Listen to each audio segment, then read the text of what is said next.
आज की इस वीडियो में हम एंजाइम इनहिबिशन के बारे में डिस्कशन करेंगे। एंजाइम इनहिबिशन क्या होता है? इनहिबिशन वर्ड को अगर हम थोड़ा समझें तो इनहिबिशन का मतलब होता है कि किसी भी चीज़ को प्रिवेंट करना, रोकना। तो एंजाइम की एक्टिविटी में, एंजाइम के मॉलिक्यूल्स के रिएक्शन में अगर कोई रुकावट आ रही है तो उसके उसे हम लोग एंजाइम इनहिबिशन के अंदर कंसिडर करेंगे। तो आज की इस वीडियो में हम एंजाइम इनहिबिशन को डिस्कस करेंगे। इसके पिछले वीडियोज में आपको मैक्सवेलियन बेंटन जो इक्वेशन था उसको डिस्कस किया गया था, और इसके अलावा एक और वीडियोज में हमने वी मैक्स और इसके अलावा के केमिकल काइनेटिक यानी एंजाइम काइनेटिक्स के बारे में आपको बताया था, जिसमें कई सारी वैल्यू जो थी उसके बारे में हमने आपको डिस्कस करके बताया था ग्राफ के जरिए। आज की जो वीडियोज है वो एंजाइम इनहिबिशन के बारे में। अगर अभी तक आपने पिछले वीडियोज नहीं देखा है तो आप उसको ज़रूर देख लीजिए, ताकि आप एक सिस्टम से चीज़ों को पढ़ते हुए आगे बढ़िए। तो चलिए शुरू करते हैं। आज का हमारा जो वीडियो जो है वो एंजाइम इनहिबिशन के बारे में है। तो अगर एंजाइम इनहिबिशन की हम बात कर ले तो एंजाइम इनहिबिशन के बारे में हमने अभी आपको बताया कि एंजाइम की एक्टिविटी में एंजाइम के जो मॉलिक्यूल्स हैं जो कि एक दूसरे से बाइंड करने हुए हैं, अटैच हुए हुए हैं, अगर उनकी एक्टिविटी में डिंक्रीजमेंट आ जाए, कुछ रुकावट आ जाए, उनकी एक्टिविटी स्लो डाउन हो जाए, जो फैक्टर उसको स्लो डाउन करेंगे उसी को हम लोग इनहिबिशन नाम देते हैं। तो enzyme inhibition occur when a molecule bind to an enzyme and increase its activity. यानी कि एंजाइम इनहिबिशन तभी अकर होता है जब मॉलिक्यूल एंजाइम से बाइंड होते हैं और उनकी एक्टिविटी में डिंक्रीजमेंट देखने को मिल जाए, तो उसे हम लोग एंजाइम इनहिबिशन नाम देते हैं। It regulate enzyme activity in cell. या एंजाइम जो होते हैं वह सेल की एक्टिविटी को रेगुलेट करते हैं। कुछ ऐसे इनहिबिटर नेचुरल भी होते हैं, इसके अलावा कुछ ऐसे इनहिबिटर होते हैं जो कि आर्टिफिशियल ह्यूमन मेड बने भी होते हैं। तो जैसे कुछ आर्टिफिशियल इनहिबिटर में जैसे ड्रग्स हो गया, पॉइजन हो गया, तो these are the artificial inhibitor made by man. तो यह एग्जाम्पल है, या जो प्रोसेस है या आर्टिफिशियल इनहिबिटर की है, एग्जाम्पल में ड्रग और पॉइजन को कंसिडर किया गया है। इसके अलावा अगर हम एंजाइम इनहिबिशन की बात कर लें तो एंजाइम इनहिबिशन की समझने से पहले एंजाइम रिएक्शन विदाउट इनहिबिशन की बात कर ले तो सबसे पहले एंजाइम प्लस सबस्ट्रेट को लिया जाता है। एंजाइम और सबस्ट्रेट आपस में मिलते हैं तो एंजाइम सबस्ट्रेट कॉम्प्लेक्स का फॉर्मेशन करते हैं। उसके बाद एंजाइम और प्लस प्रोडक्ट जो रहता है हमें ऑब्टेन होता है। एंजाइम जो रहते हैं bind to substrate and convert into the product, जो कि इक्वेशन में शो किया गया है। इसके अलावा अगर हम एंजाइम रिएक्शन विथ इनहिबिशन की बात कर लें, जो कि पिछला जो आपका रिएक्शन था वो विदाउट इनहिबिशन था, तो यहाँ पर अगर हम इनहिबिशन को कंसिडर कर लें इस रिएक्शन में, तो एंजाइम प्लस इनहिबिशन को लेंगे तो एंजाइम इनहिबिशन कॉम्प्लेक्स बन जाएगा। और इसके अलावा जब एंजाइम इनहिबिशन कॉम्प्लेक्स बन जाएगा तो हमें कोई प्रोडक्ट फॉर्म नहीं मिलेगा, क्योंकि ये जो रिएक्शन है पूरी तरीके से इनहिबिट कर दी गई है बाय द इनहिबिटर। जो आपके इनहिबिशन है वो पूरी तरीके से इनहिबिटर है। इनहिबिटर का मतलब that agent which causing the inhibition, तो उसे हम लोग इनहिबिटर बोलेंगे। तो इस इनहिबिटर के द्वारा जो एंजाइम की रिएक्शन पूरी तरीके से इनहिबिट कर दी गई है, तो हमें कोई प्रोडक्ट फॉर्म नहीं होता। Inhibitor bind to the enzyme blocking its reaction. तो एंजाइम जो रहते हैं बाइंड करते हैं एंजाइम से, और इनहिबिटर जो होते हैं वो बाइंड करते हैं एंजाइम से और उसकी रिएक्शन को ब्लॉक कर देते हैं। इसके अलावा अगर हम और डेफिनेशन की यहाँ पर थोड़ी सी बात कर लें कि एंजाइम की एंजाइम इनहिबिशन जो इनहिबिटर्स है उनकी डेफिनेशन क्या है, तो अगर एंजाइम इनहिबिटर्स की डेफिनेशन की बात करें तो molecules that react with enzymes but do not convert into the product. तो यहाँ पर ओवरऑल कहने का मतलब है कि ऐसे मॉलिक्यूल जो कि एंजाइम के साथ तो रिएक्ट तो कर रहे हैं, लेकिन ओवरऑल पूरी प्रोसेस हो जाने के बाद हमें कोई प्रोडक्ट नहीं मिल रहा है, तो that agent are called as inhibitor. तो उसकी डेफिनेशन यही हो गई कि ऐसे मॉलिक्यूल जो रिएक्ट करते हैं एंजाइम के साथ लेकिन कोई लेकिन do not convert into product, reaction होने के बाद भी हमें कोई प्रोडक्ट नहीं मिलता है उस मॉलिक्यूल के साथ, तो उसे हम लोग एंजाइम इनहिबिशन नाम देते हैं। दिस प्रिवेंट एंजाइम एक्टिविटी, या एंजाइम की एक्टिविटी को स्लो डाउन या पूरी तरीके से प्रिवेंट कर देते हैं, रोक देते हैं। इसके अलावा और हम पॉइंट की बात कर लें इंपॉर्टेंस है, अब अगर एंजाइम इनहिबिशन की बात कर लें, enzyme inhibition regulate normally. Enzyme inhibition जो होते हैं regulate normally enzyme activity within the cell. यानी कि एंजाइम जो इनहिबिशन होते हैं इन नॉर्मली रेगुलेट होते हैं, लेकिन एंजाइम की एक्टिविटी जो होती है वो सेल के अंदर होती है। However external factor can be also inhibit enzyme, कुछ जैसे एक्सटर्नल फैक्टर टेम्परेचर वगैरह जो है वो भी एंजाइम की एक्टिविटी को इनहिबिट कर सकता है, रोक सकता है। तो कुछ इंपॉर्टेंस हो गई एंजाइम की इनहिबिशन की। इसके अलावा अगर एंजाइम्स के इनहिबिटर के एग्जांपल की हम बात कर लें, एग्जांपल्स ऑफ एंजाइम इनहिबिटर्स, तो जैसे कुछ एग्जांपल जैसे पॉइजन्स हो गए, साइनाडिन्स हो गए, कुछ ऐसे ड्रग्स हो गए जैसे पेनिसिलिन, सल्फर ड्रग्स हो गई। मेटाबॉलिक इनहिबिटर्स में जैसे एसिटिम मेटाबोलाइट्स हो गए। तो ये these are the example of enzyme inhibitors. तो इसको एग्जांपल हो गया एंजाइम इनहिबिटर्स का, जिसमें हमने आपको पॉइजन के बारे में बताया, साइनाडेंस के बातें, साइनाडेस के बारे में बताया, ड्रग्स के बारे में बताया, ये सल्फर ड्रग्स वगैरह, मेटाबॉलिक इनहिबिटर जैसे एटीमेटाबोलाइट्स हो गए। तो these are the example of enzyme inhibitors. अगर इसके अलावा हम टाइप्स ऑफ एंजाइम इनहिबिटर्स की यहीं बात कर लें, तो कुछ ऐसे इनहिबिटर्स होते हैं जो कि एंजाइम की एक्टिविटी को स्लो डाउन करते हैं, तो उसे हम लोग इनहिबिटर्स नाम देते हैं। ये इनहिबिटर्स जो होते हैं ये मेनली 2 टाइप्स के होते हैं, competitive inhibitors and non competitive inhibitor. देखिए टर्म से ही कंप्लीट है कि कम्पिटिटिव का मतलब दोनों आपस में एक दूसरे में कंपटीशन होगा। तो कम्पिटिटिव इनहिबिटर्स क्या होते हैं, compete with the substrate for binding at the active site, यानी कि यह सबस्ट्रेट और एक्टिव साइट के बीच क्या करेंगे, कंपटीशन को कॉज करेंगे। जैसे हमने आपको बताया था कि मान लीजिए ये कोई एंजाइम है, सपोज दैट ये कोई एंजाइम है, तो यहाँ पर इसका एक एक्टिव साइट होता है। उस एक्टिव साइट पर कोई जो सबस्ट्रेट रहता है आकर यहाँ पर अटैच होता है, तो इसे हम लोग एक्टिव साइट बोलते हैं। और सबस्ट्रेट यहाँ पर आकर अटैच होता है, तो उसकी बाइंडिंग साइट को क्या करते हैं, ये दोनों में आपस में कंपटीशन हो जाता है, एक्टिव साइट और जो आपका सबस्ट्रेट है। मान लीजिए कोई सबस्ट्रेट है, यहाँ पर ये एक्टिव साइट है, तो दोनों में आपस में कंपटीशन हो जाता है। तो इस टाइप के जो इनहिबिटर्स होते हैं उसे हम लोग कॉम्पिटिटिव इनहिबिटर्स के अंदर कंसिडर करते हैं। इसके अलावा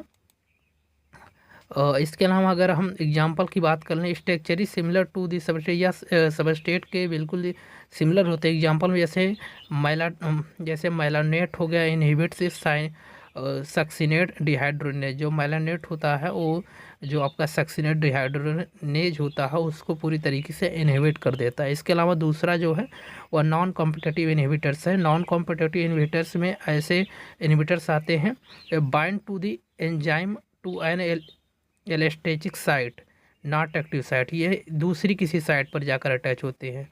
हमने अभी आपको बताया कि जो आपका एंजाइम होता है, एंजाइम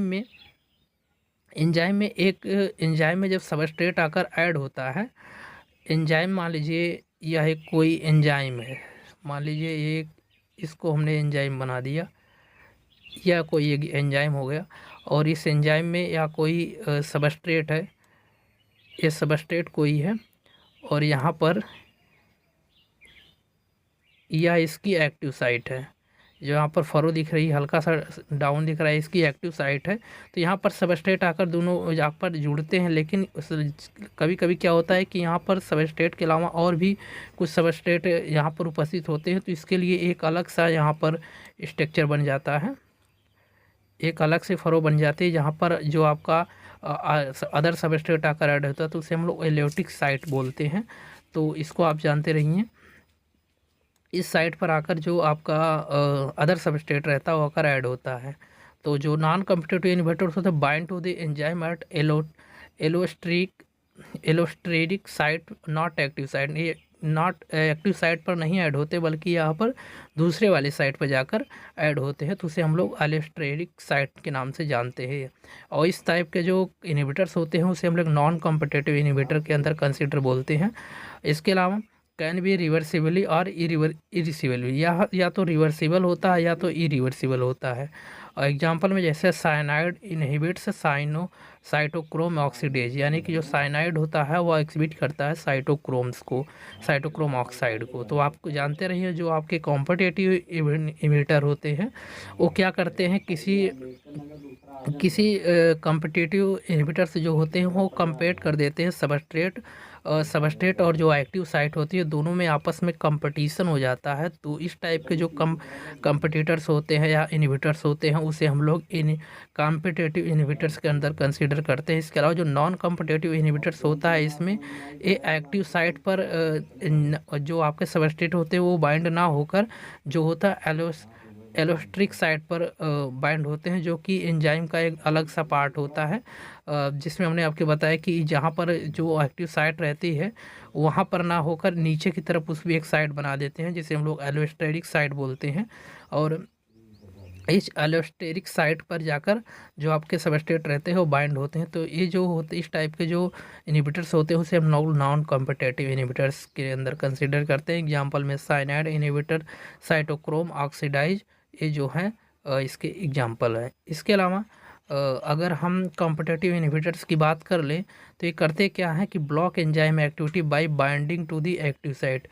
ये एंजाइम की एक्टिविटी को पूरी तरीके से ब्लॉक कर देते हैं क्योंकि ये जाकर जो जाते हैं ये एक्टिव साइट पर जाकर बाइंड कर लेते हैं। इसकी वजह से होता क्या है कि एंजाइम की जो एक्टिविटी रहती है पूरी तरीके से ब्लॉक हो जाती है। इनहिबिशन इज रिवर्सिबल, या इसका जो इनहिबिशन होता है वो रिवर्सिबल होता है, depend on the concentration of the inhibitor and substrate, या जो आपका एंजाइम होता है उसके इनहिबिटर और सबस्ट्रेट के कंसंट्रेशन के ऊपर डिपेंड करता है। और इसके अलावा more substrate can out compared to inhibitor, अधिकतर जो सबस्ट्रेट रहते हैं वो इसमें एक दूसरे से आउट कंपेयर कर लेते हैं, आपस में कंपटीशन काज कर लेते हैं, ये सबस्ट्रेट और जो एक्टिव साइट रहती है वहाँ पे।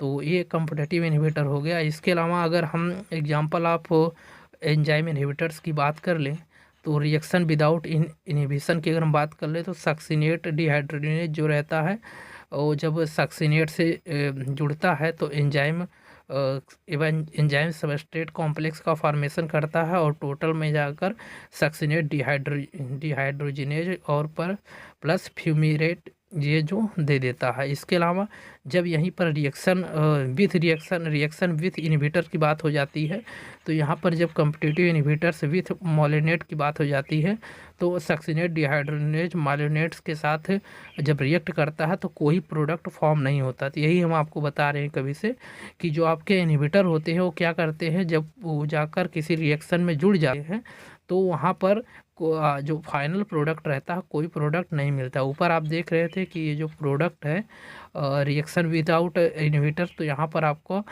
फर्मिनेट यहाँ पर फ्यूमारेट जो था वो पूरी तरीके से प्रोडक्ट के रूप में हमें मिल जा रहा था। एंजाइम कॉम्प्लेक्स बनने के बाद सक्सिनेट डिहाइड्रोजिनेज के साथ फ्यूमारेट जो है वो हमें ऑब्टेन हो जाता था। लेकिन यहाँ पर अगर कॉम्पिटिटिव इन्हिबिटर विथ माइलोनेट की बात कर ले तो हमें यहाँ पर कोई प्रोडक्ट फॉर्म नहीं होता। इसके अलावा malonate compete with succinate for the active site preventing fumarate formation.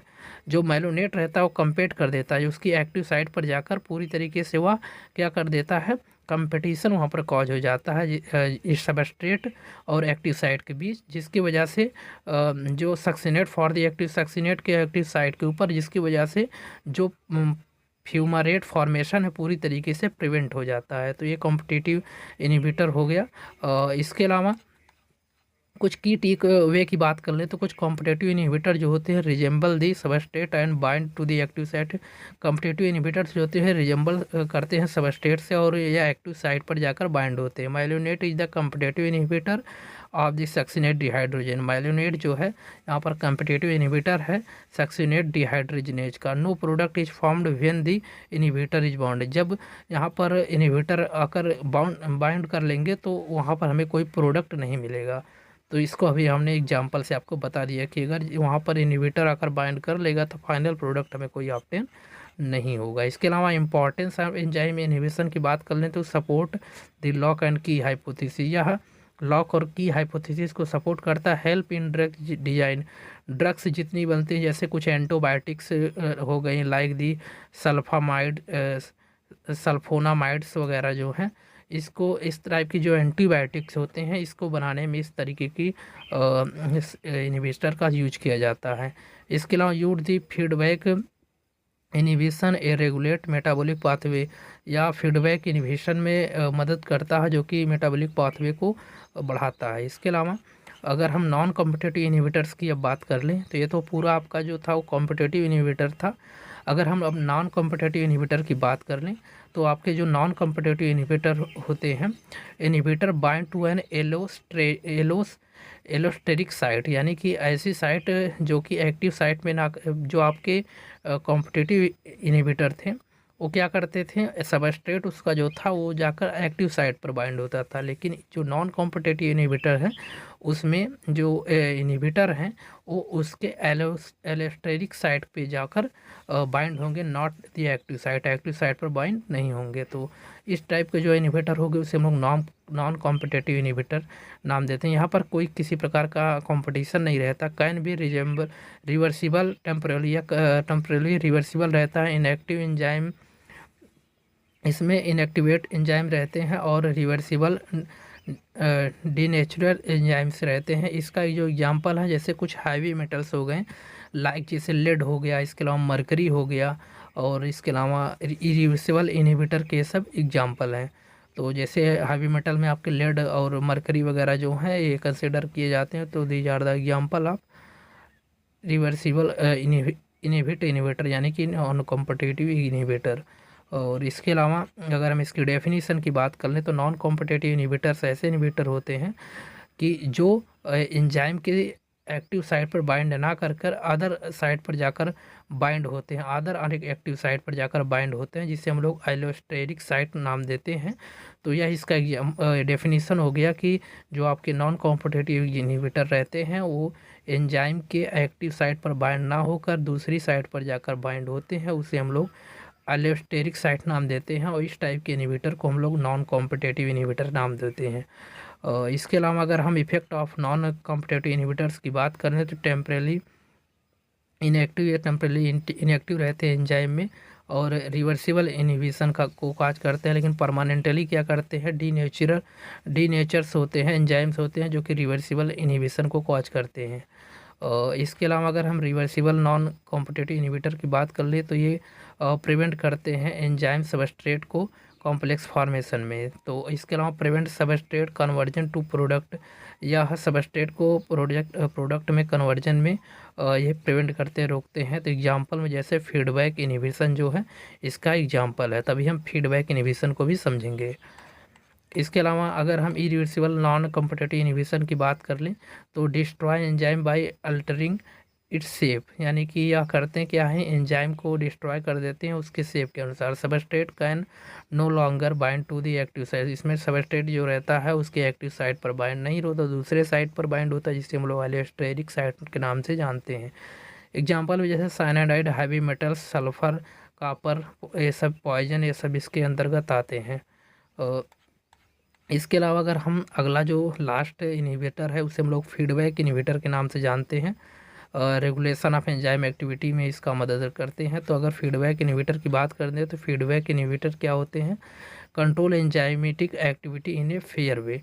ये जो करते क्या है कि एक एंजाइम की एक्टिविटी को फेयर वे में ये कंट्रोल करते हैं।